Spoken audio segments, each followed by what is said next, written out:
Watch this if you want to avoid crowds at one of the top things to do in London.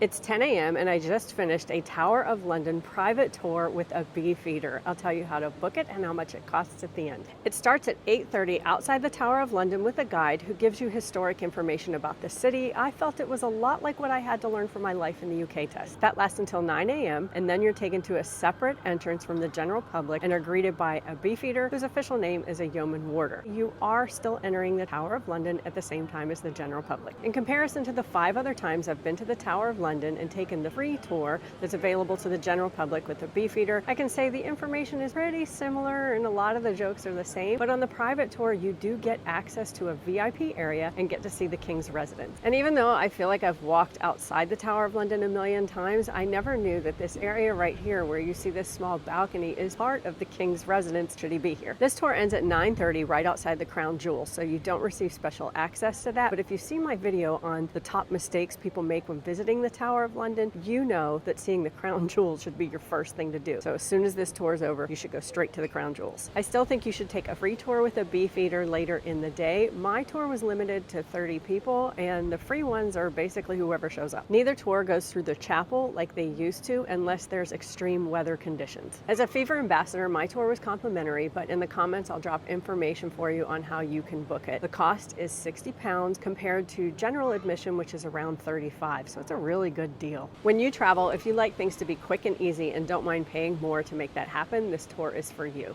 Each month I publish a list of things to do in London for the month on my website, and email subscribers get weekly information about London news and discount codes for experiences. Follow for more London travel tips.